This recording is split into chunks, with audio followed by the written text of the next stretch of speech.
नमस्कार विद्यार्थी मित्रांनो, सर्वांचं स्वागत आहे हेल्पिंग गणेशमध्ये. मैदानी चाचणी अपडेटमध्ये बघूयात. सर्वात मोठा प्रश्न जो आता सध्या आपल्यासमोर आहे तो आहे की पोलीस आणि SRPFचे ग्राउंड हे एकाच दिवशी आले किंवा काहींचं एक दिवस आड आलेले आहेत, काहींचा 2 दिवसाचा फरक आहे. परंतु प्रॉब्लेम असा झालेला आहे मित्रांनो, ह्या वर्षी जर बघितलं आपण तर एकाच ठिकाणी आपण एका पदासाठी एकच अर्ज करू शकत होतो.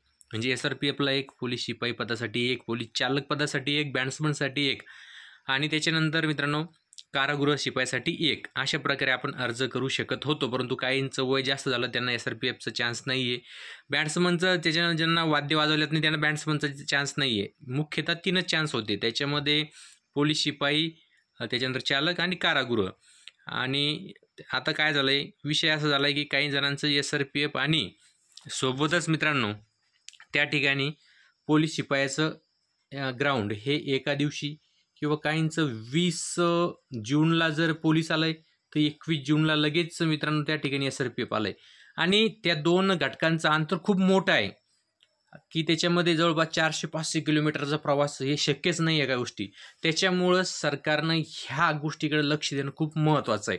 आणि त्यासंबंधी काही जणांनी समोर येऊन आवाजसुद्धा उठवला आहे. सर्व माहिती बघणार आहोत आता काय करायचं आहे आणि काय होऊ शकतं.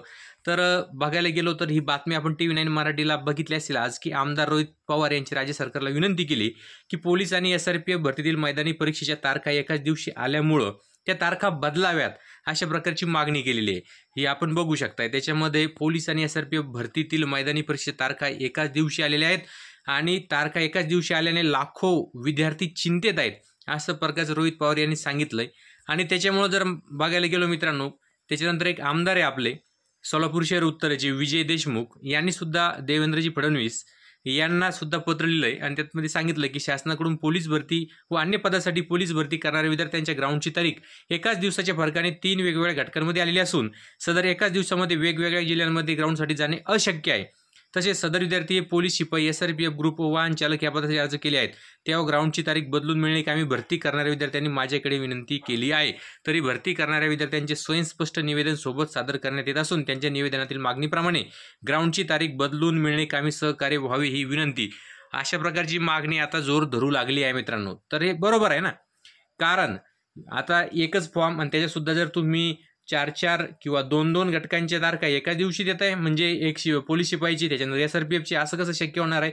मुलं ते करू शकत नाहीये. किमान 5-5, 6-6 दिवसाचा फरक त्यामध्ये दिला पाहिजे.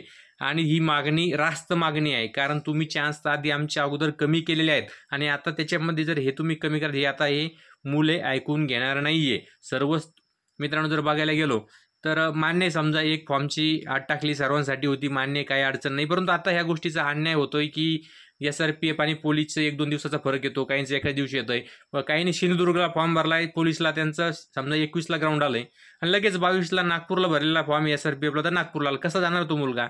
इथं काही हेलिकॉप्टरची सुविधा नाही आपल्याकडे किंवा आपण राजकारणी नाही आहेत की एका म्हणजे प्रचार करायला तुम्ही एका राज्यातून दुसऱ्या राज्यात जाऊ शकता एका तासामध्ये, पण हे मुलं जाऊ शकत नाही. गरिबाची मुलं आहे. अगोदरच तुम्ही पावसामध्ये भरती घेत आहेत आणि ही सर्वात मोठा तुमचा गुन्हा आहे की पावसामध्ये भरती कधी झालेली नाही आहे आणि तुम्ही तुमच्या फक्त राजकीय स्वार्थासाठी हे मुलांना वेठीस धरत आहात. तरीसुद्धा मुलांना मान्य, जाऊ द्या बाबा, काही अडचण नाही, आपल्याला गोरगरिबाची आपण लेकरं आहे, आपली परिस्थिती बदलायची आहे, त्याच्यामुळं आपण पावसात सुद्धा ग्राउंड देऊ, जाऊ द्या, देऊ. परंतु चान्स तर मिळाला पाहिजे, त्यासाठी सर्वांनी एकत्र येण्याची गरज आहे. आणि जसं काही नंदुरबार जिल्हा पोलीस यांनी एक पाऊल उचललंय, ते पाऊल कसं आहे ते बघा. त्यांनी जे पाऊल उचललं ते एकदम योग्य पाऊल होतं, कारण त्यांना अगोदर सुद्धा या गोष्टीची चाहूल लागली होती की आपल्याला अशा गोष्टी समोर निदर्शन देणार आहेत किंवा अडचणीत येणार आहे. आता नंदुरबारचं जर बघायला गेलो आपण, त्यांचा टाइम टेबल ज्यावर त्यांनी टाकला होता मित्रांनो, 19/6 पासून त्यांचं ग्राउंड चालणार आहे मित्रांनो 4-7 पर्यंत. परंतु त्यांनी काय केलंय बघा, 4-7 पर्यंतच ग्राउंड होतं, परंतु त्यांनी 5-7 आणि 6-7 या 2 तारखा राखीवमध्ये टाकलेल्या आहे. अशा सर्व घटकांना राखीवमध्ये ते टाकावं लागणार आहे. प्रत्येकाला 5 दिवस राखीव द्यावा लागणार आहे की 5 दिवसामध्ये जे मुलं येतील त्यांचं ग्राउंड घेण्याचं काम त्यांना करावं लागेल.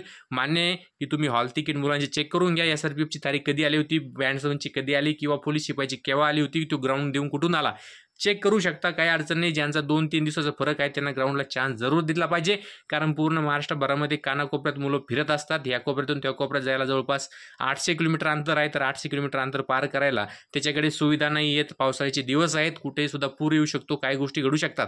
त्यामुळे किमान 4 ते 5 दिवस ज्यांचा फरक आहे, समजा काहींचं 20 तारखेला जर पोलिस असलं आणि 24 तारखेला सुद्धा SRPF आहे, तर ते 24ला जर नाही जाऊ शकला तरी त्याला नंतर सुद्धा संधी द्यावी. 3-4 दिवस महाराष्ट्रभरामध्ये इकडून तिकडे जायला आरामशीर लागतात. त्याचं सुद्धा जीव आहे. ग्राउंड देणं काही मजाक नाही. पेपर नाही आहे की जाऊन दिलाय आणि बस आला बाहेर.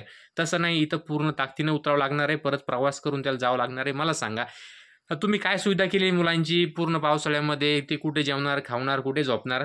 काय ह्याची सुविधा केलेली नाही आहे. फक्त तुम्हाला ही राजकीय स्वार्थासाठी लवकर भरती घ्यायची आणि निवडणुकीला मुद्दा झाला पाहिजे की आम्ही 17,000 पोलिसांची भरती घेतली.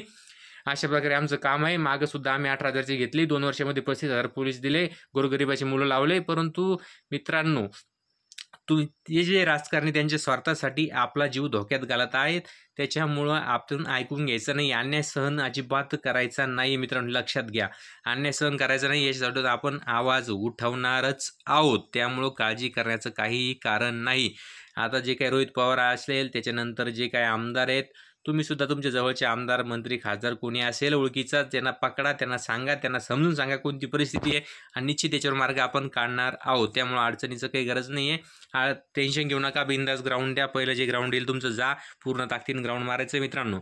आणि पाऊस आला, काय आलं तर त्याच्यासाठी सुद्धा काही महत्त्वाच्या टिप्स मी तुम्हाला उद्याच्या व्हिडिओमध्ये देणार आहेत, की नेमकं कशाप्रकारे ग्राउंडला तुम्ही गेल्यानंतर पाऊस असेल किंवा अगोदरच्या पहिल्या दिवशीच ग्राउंड कसं झालं, तुमच्या दुसऱ्या दिवशी असेल तर तोच ट्रॅक असला पाहिजे. सर्व जे एक मुद्दा खूप महत्त्वाचा राहणार आहे. उद्यासुद्धा समजून सांगून तुम्हाला की अशा पद्धतीनं झालं पाहिजे. कारण पहिल्या दिवशी ज्या ट्रॅकवर ग्राउंड झालं शेवटपर्यंत त्याच ट्रॅकवर ग्राउंड होणं खूप महत्त्वाचं आहे, हे लक्षात घ्या. नाही तर पहिल्या दिवशी तुम्ही जर गोल राऊंड पळवले आणि दुसऱ्या दिवशी रोडवर पळवतायत, तर पहिल्या दिवशी जे मुलं होते त्यांचं समजा टायमिंग जास्त लागेल, मार्क कमी येतील. रोडवर थोडे मार्क्स वाढत असतात, टायमिंग कमी येतो. त्याच्यामुळं ज्या इव्हेंट ज्या ट्रॅकवर होतात तो इव्हेंट त्याच ट्रॅकवर शेवटपर्यंत झाला पाहिजे, हे सुद्धा लक्षात घ्यायचं आहे. सर्वात मोठा प्रश्न होता हा, की पोलीस आणि SRPF ग्राउंड एका दिवशी आले किंवा 2 दिवसाचा फरक आहे. एका दिवसाचा फरक आहे, टेन्शन घेऊ नका, काहीतरी करणार आहोत आपण. आणि राज्य सरकारच्या कानावर सुद्धा हा मुद्दा आता गेलेला आहे. रोहित पवारांनी मीडियावर बातमी आली म्हणजे त्यांच्या कानावर गेला, फडणवीसपर्यंत पत्र गेलेत. त्याच्यामुळं काळजी करण्याचं काही कारण नाही आहे. बिनधास्त राहा मित्रांनो, पूर्ण ताकदीनं ग्राउंड मारा. मायबापाची कष्ट जे आहे, आपल्यासाठी जी मेहनत घेतलेली आहे, आपण सर्व शेतकऱ्याचे, गरिबाचे लेकरं आहोत. त्याच्यामध्ये कोणीही ज्याचा बाप ज्याच्याकडे कोटीची संपत्ती ते पोलीस भरती करायला उतरत नाहीये. त्याच्यामुळं आपल्यासाठी, आपल्या हक्कासाठी आपण लढत राहणारच आहोत मित्रांनो. काही अडचणी असतील तर निश्चित कमेंट बॉक्समध्ये जरूर कळवा. त्याच्यावर आपण आवाज उठू, न्याय मिळू आणि न्याय घेऊ मित्रांनो. धन्यवाद.